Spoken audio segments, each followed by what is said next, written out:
पूरे भारत द्वादश ज्योतिर्लिंग में ओंकारेश्वर ही ऐसा ज्योतिर्लिंग है जिसके दर्शन के पश्चात कोई महानदी का दर्शन होता है, जिसके तट को छूकर कोई महानदी बह रही है।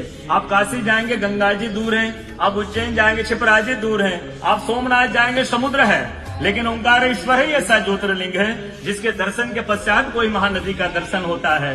वो महानदी है रुद्रदेहाय विद्महे मैं कलकन्याज धीमहि तन्नो नर्मदा प्रचोदयात्। भगवान शंकर की देह से पसीने के बूंद से निकली है माँ नर्मदा। भारतवर्ष में जितनी नदियां हैं सब उत्तर दक्षिण, दक्षिण उत्तर की ओर बहती है, लेकिन माँ नर्मदा उदय से अस्सी की ओर बहती है, पूरब से पश्चिम की ओर बहती है। भारतवर्ष में जितनी नदियां हैं उसमें नर्मदा ही नदी ऐसी है जिनके जितने कंकर हैं सब शंकर है। नर्मदा पुराण में ये भी कहा गया है कि नर्मदा जल के स्पर्श होने से जो शिवलिंग निकलता है उसको डायरेक्ट ले जाके पूजा कीजिए, उनको प्रतिष्ठा की आवश्यकता नहीं है।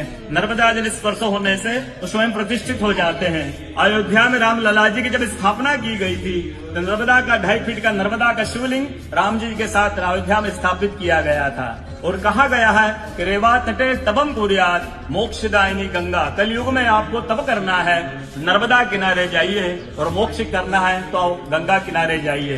रेवा तटे तपम कुर्यात् मोक्षदायिनी गंगा। तो नर्मदा किनारे एक संत का, तपस्या संत का अनुभव बताता हूँ जो वर्षों से नर्मदा किनारे रहे। जब वो देखते हैं सुबह 3 से 4 बजे ब्रह्म मुहूर्त में एक कोई माई आती है, नर्मदा स्नान करके लौट जाती है। संतों को जिज्ञासा हुई कि मैं वर्षों से इस माँ को देख रहा हूँ, नर्मदा स्नान करके लौट जाती है। संत ने कहा कि कल मैं माँ से पूछूंगा, स्नान करके लौटेगी। वो माई सुबह 3 से 4 बजे ब्रह्म मुहूर्त में स्नान करके लौट रही थी। संत ने देखा माँ स्नान करके लौट रही है। संत दौड़ते गए, माँ को साष्टांग दंडवत प्रणाम करके पूछा है माँ मैं वर्षों से आपको देख रहा हूँ, अब नर्मदा स्नान करके लौट जाती है, माँ अपना परिचय दीजिए। तो माँ अपना परिचय देती है, मैं गंगा हूँ, कलयुग में शुद्धिकरण के लिए नर्मदा स्नान करने के लिए आती हूँ।